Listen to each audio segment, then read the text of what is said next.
एक बार एक छोटा सा बच्चा अपनी माँ के साथ बाजार आया, तो वो एक फल बेचने वाले की रेहड़ी के पास गए। तो उसके पास सिर्फ 2 रुपए थे और उसने अपनी माँ से कहा कि माँ ये क्या है। उसने बोला कि दुकानदार ने बोला कि ये आम है।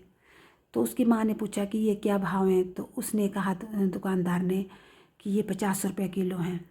तो बेटा चुप हो गया, बच्चा चुप हो गया, माँ भी मायूसी हो गई।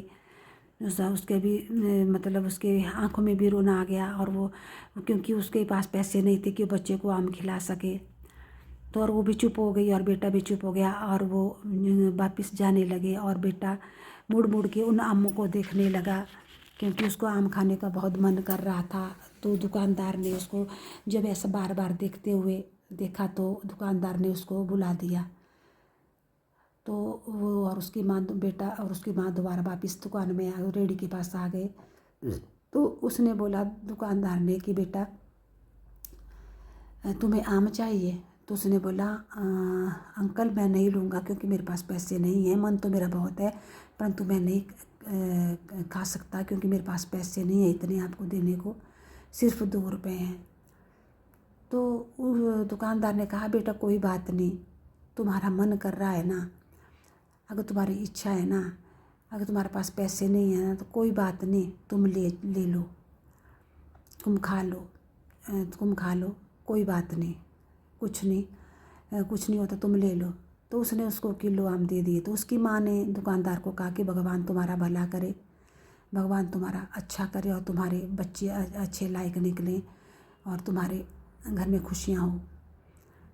तो उसने ये दुआ कर ली भगवान से और वो आम ले लिए। और बच्चा बहुत खुश हो गया उन आमों को पाकर, क्योंकि उसका मन कर रहा था। तो बच्चे ने कहा अंकल जी आपने हमसे पैसे तो लिए नहीं, तो आपने आम ऐसे ही दे दिए हमें।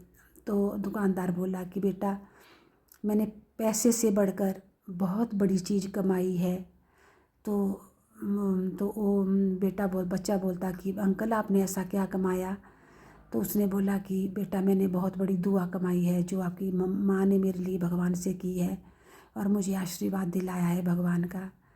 क्योंकि ज़रूरी नहीं होता कि रुपए पैसे ही कमाने हैं, क्योंकि रुपए पैसे तो आ जाएंगे, कल खर्च हो जाएंगे, चीज़ें आएंगी, आ जाएंगी, कल टूट जाएंगी, ख़त्म हो जाएंगी। परंतु ये जो दुआ है, ये जो आशीर्वाद है, ये कमाना बहुत मुश्किल होता है और ये बहुत ज़रूरी होता है, क्योंकि बाकी सब कुछ ख़त्म हो जाता है, नश्वर होता है। ये दुआ और आशीर्वाद और भक्ति भगवान की यही साथ रहते हैं, यही हमारा अच्छा कर्म होता है, यही हमारे साथ रहता है और यही हमारा अगला भविष्य बनाता है। ये कमाना बहुत मुश्किल होता है। हमें रुपए पैसों के साथ साथ ये भी कमाना चाहिए, ये भी बहुत ज़रूरी है, क्योंकि यही हमारी असली संपत्ति है और असली कमाई है।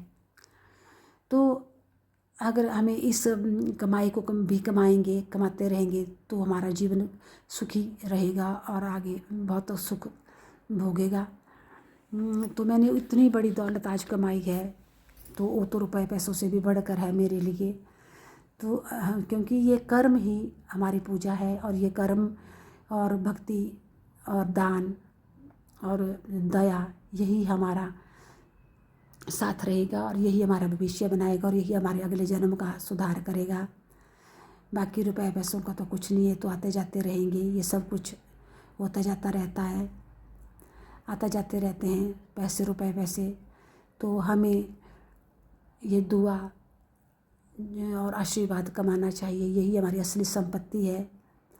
तो यदि हम इन दुआ और आशीर्वाद कमाते हैं तो हमारा भविष्य अच्छा होता है और यही हमारे साथ रहते हैं यहाँ भी और आगे भी।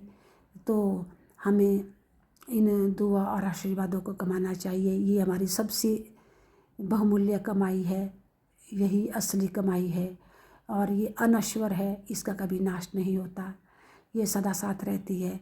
तो इस कमाई को हमें कमाना ज़रूर चाहिए। और रुपए पैसे तो आते जाते रहते हैं, ये तो सब कुछ भगवान दे देगा और देता रहता है। इसलिए हमें दुआ, आशीर्वाद और भक्ति जैसी कमाई को भी कमाना चाहिए और इसके भी हमें खजाना भरना चाहिए।